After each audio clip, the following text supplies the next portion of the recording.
Olá pessoal, estou aqui para oferecer para vocês mais um vídeo a respeito de subestações para leigos.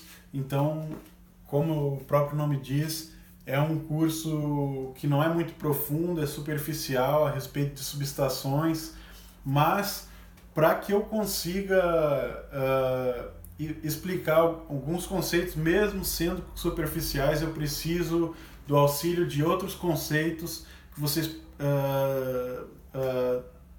já têm que possuir na cabeça antes de entrar propriamente no assunto de subestações, equipamentos de subestações, os seus dispositivos, circuitos, etc. Então, eu preparei aqui uma aula abordando alguns assuntos para a gente entender. Então, o primeiro assunto, todos os assuntos eu vou descrever e depois eu vou descrever os detalhes de cada um. Energia e trabalho, potência, carga elétrica, corrente elétrica, tensão elétrica, lei de Ohm e resistência elétrica, materiais, perdas por efeito Joule e por que quando eu elevo a tensão eu tenho menos perdas e eu preciso de instalações não muito caras, já mais baratas, para conseguir fazer a transmissão da energia elétrica. Então, para começar, vamos lá em energia e trabalho. O que é energia? Energia é a capacidade de realizar trabalho. E o que é trabalho? Trabalho mecânico, vou explicar para vocês aqui. O que é o trabalho mecânico? Trabalho mecânico é quando eu tenho uma massa, aplico uma força a essa massa se desloca. E aí, a força vezes o deslocamento dessa massa vai dar o trabalho realizado por essa força. Então seria basicamente assim, eu tenho uma massa aqui, M, não importa o valor da massa, na verdade até importa, mas não vamos considerar aqui. Uma força e um deslocamento.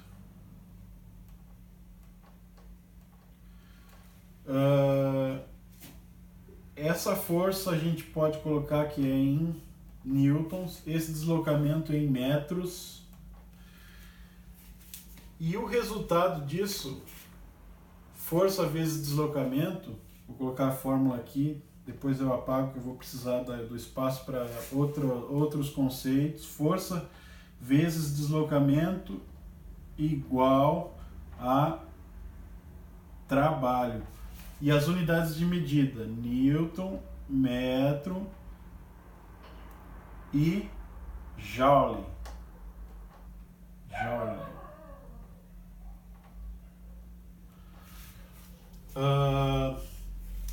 Esse é trabalho mecânico, tá, pessoal? Mas trabalho elétrico, vale para trabalho elétrico, térmico, etc. Na verdade, o que a gente tem é uma conversão de energia aí, né? Porque na verdade, vou citar um exemplo, quando eu tenho um objeto suspenso, eu tenho uma energia potencial. Quando eu tenho uma massa, um corpo suspenso, eu tenho uma energia potencial nessa massa, nesse corpo. Na medida que eu tiro a força que está sustentando ele para cima, ele acontece que existe outra força, que nesse caso é a força da gravidade, que empurra para baixo, então ele se desloca, e aí ele realiza, essa força da gravidade realiza trabalho. O trabalho, desculpa, porque eu queria também me esclarecer um pouco aqui, é a primeira vez que eu faço esse tipo de vídeo, Eu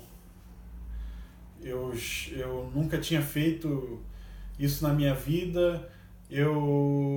Faz tempo que eu não estudo esses conceitos aqui, então pode ser que eu venha me enrolar um pouco, mas eu creio que eu vou conseguir transmitir algum conhecimento para vocês a respeito desse assunto. Então, vamos lá, a gente estava falando em trabalho, e que a unidade de medida é Joule. E depois a gente tem o conceito de potência. O que é potência? É o quanto de trabalho que eu consigo realizar num determinado tempo. Então, quanto mais trabalho eu realizar e quanto menor o tempo que eu realizar esse trabalho, maior vai ser a potência. Então, se eu tenho lá, se eu tenho, vou colocar, se eu tenho 10 joules de trabalho realizados em 2 segundos, eu tenho 5 watts de potência, watts, que é essa unidade aqui, watts, é quando eu pego o meu trabalho em joule e divido pelo meu tempo em segundos. Então essa é a potência. Potência vale tanto para potência mecânica como para potência elétrica, potência térmica. E vamos continuar aqui.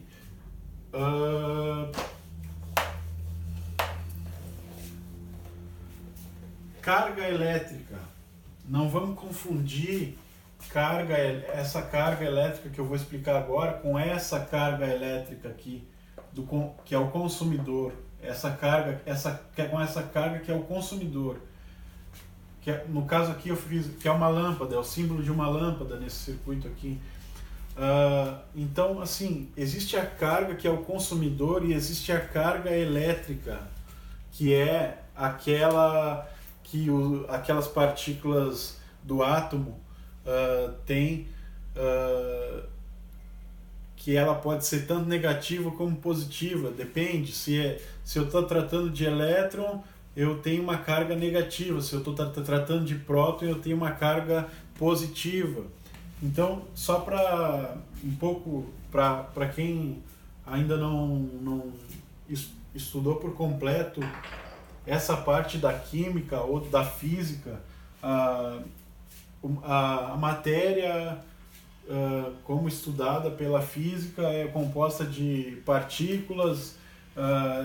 Dentre essas partículas tem o átomo, e dentro do átomo, no átomo a gente tem mais partículas, que são os prótons, elétrons e nêutrons.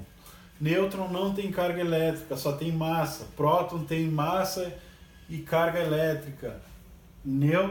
Elétron tem massa pequena, bem pequena, e carga elétrica. A carga elétrica do elétron é igual à carga elétrica do próton, só muda o sinal. A carga elétrica do próton é positiva e a carga elétrica do elétron é negativa. A interação dessas cargas, como é que elas se interagem? Se interagem por meio de força. Existe força. Assim como existe a força da gravidade, existe a força elétrica entre essas cargas elétricas. Então, carga de mesmo sinal, elétron com elétron, se repele.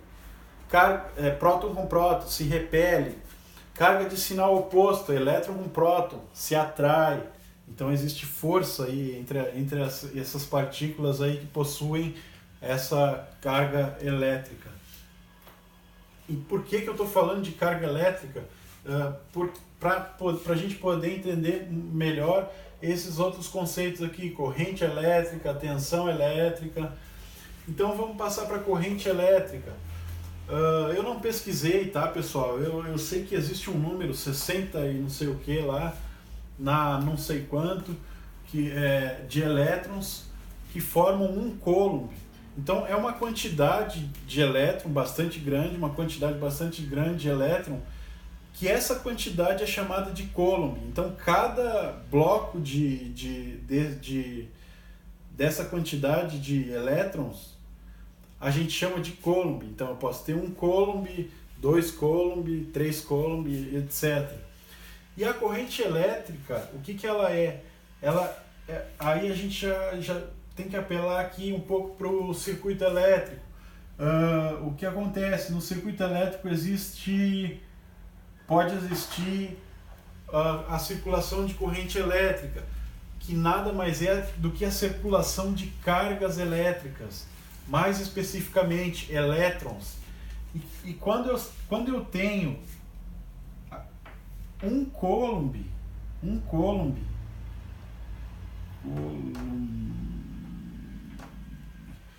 circulando por um segundo,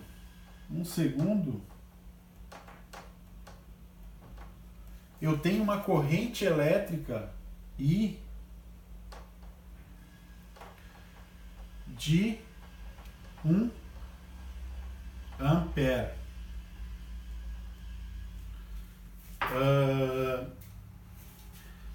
Então, corrente elétrica é isso, é quando eu tenho essa carga de 1 Coulomb, que são vários elétrons circulando, na unidade de tempo de 1 segundo eu tenho 1 ampere. Então, se eu tivesse 2 Coulomb circulando durante 1 segundo, eu teria 2 amperes. Se eu tivesse 10 Coulomb circulando em 2 segundos, 10 sobre 2 daria 5 amperes. Então, por aí vai. Corrente elétrica seria mais ou menos isso. Tensão elétrica. Tensão elétrica, como eu falei no vídeo passado, eu expliquei como sendo uma força que impulsiona os elétrons para eles poderem circular no circuito elétrico aqui. A fonte produz essa força, essa tensão que empurra os elétrons para circular. Na verdade, um conceito um pouco melhor, mais elaborado, é que quando eu tenho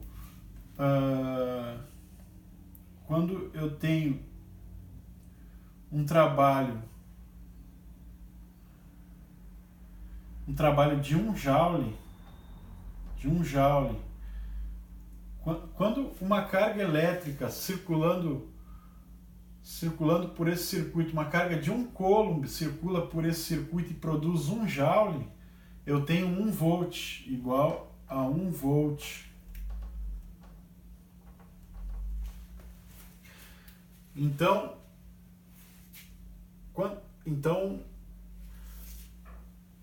volt então é joule por Coulomb. Então, se eu tiver, por exemplo, esse mesmo Coulomb circulando no circuito aqui, esse mesmo Coulomb circulando no circuito, saindo desse polo negativo, circulando todo o circuito e voltando para o polo positivo aqui, se eu tiver esse mesmo Coulomb produzindo 2 joules, eu já vou ter 2 volts. Não vai ser mais 1 volt, eu vou ter 2 volts. E aí por diante, se eu tiver 10 joules e 2 Coulomb circulando, eu vou ter 5 volts. Porque cada Coulomb produziu um trabalho de 5 joules, mais ou menos isso aí. Isso para explicar tensão elétrica. Agora, passando aqui, lei de Ohm e resistência elétrica. Resistência elétrica é um conceito de Ohm que criou, que diz mais ou menos o seguinte, é a oposição à passagem da corrente elétrica, é o quanto o circuito se opõe à passagem da corrente elétrica. E Ohm fez a seguinte fórmula: resistência é igual a tensão sobre corrente. Então aqui o que eu tenho? Quanto maior a tensão que eu tiver aqui na minha fonte e menor a corrente que eu tiver, ou seja, quanto mais força eu estou colocando ali para os elétrons circular e menos eles circulam, menor a corrente, quanto menor a corrente que circula, quer dizer que eu estou botando muita força, só que mesmo assim não está indo, a resistência está sendo muito alta. Então aqui, ó, quanto maior a tensão e menor a corrente, maior a resistência. Quanto maior esse número dividido por esse número, quanto maior esse número e esse número menor, o resultado, o quociente disso vai ser grande.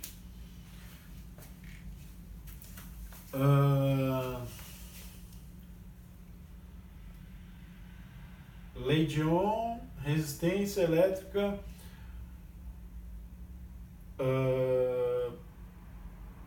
Deixa eu ver aqui. Perdas por efeito Joule.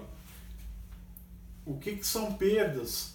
Perdas são aquela energia que a gente perde, que a gente não consegue, aquela energia elétrica que a gente não consegue converter naquela outra forma de energia que a gente quer aproveitar, tipo luz.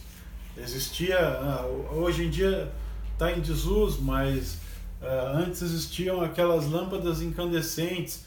A maior parte da energia era calor ali naquelas lâmpadas e o pouquinho era luz. Então existia uma perda muito grande, uma eficiência energética muito pequena, um rendimento ali do circuito da lâmpada muito pequeno, porque se perdia muita energia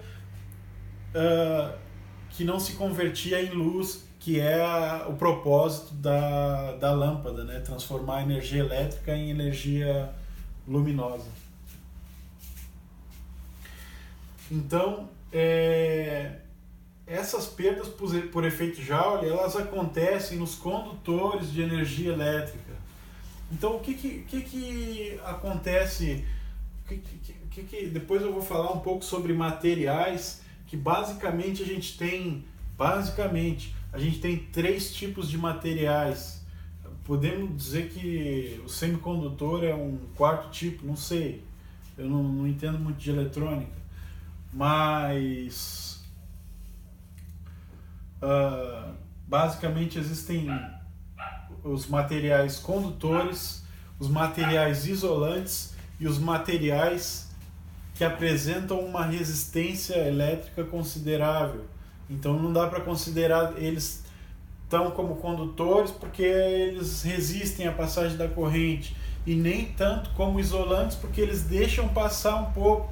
E o material isolante ele é para isolar, para não deixar passar a corrente elétrica por ele. E aí o que acontece? Os condutores eles são formados, a maioria, de metais. E esses condutores, esses metais, eles não são perfeitos para desempenhar essa função de condução de corrente elétrica. Então o que acontece? Acontecem perdas por efeito Joule, perdas por calor. Parte da energia que passa por ali é transformada em calor e se vai, não se aproveita. E aí o que acontece? Acontece que essa perda ela está diretamente relacionada à resistência desse condutor. Então, quanto maior a resistência do condutor, maior vai ser a perda por efeito Joule nele. E a resistência, como é que ela varia no condutor? A resistência ela varia conforme a distância. Se eu tenho 1 metro de um condutor, eu tenho uma determinada resistência. Se eu tenho 2 metros desse mesmo condutor, eu tenho o dobro da resistência. Os condutores geralmente, se eu partir no meio o condutor aqui, ele forma um círculo aqui. Esse círculo, a área desse círculo aqui é a seção transversal, a área de seção transversal do condutor. O que acontece? Quanto maior essa área, quanto maior a área de condução dele, menor a resistência e menor vai ser a perda. Mas aí, pensando, eu vou encarecendo a minha instalação à medida que eu vou colocando mais metal ali. Eu tenho mais custo ali no metal, eu tenho mais custo de sustentação do metal, enfim, eu tenho uma instalação mais cara e mesmo assim ela vai gastar mais energia. Então o que se faz para diminuir, minimizar essas perdas? Na aula passada eu falei a respeito da elevação da tensão para poder transmitir a energia elétrica de uma forma mais viável, mais econômica. E o que acontece? Aí nós entramos nessa fórmula aqui, por que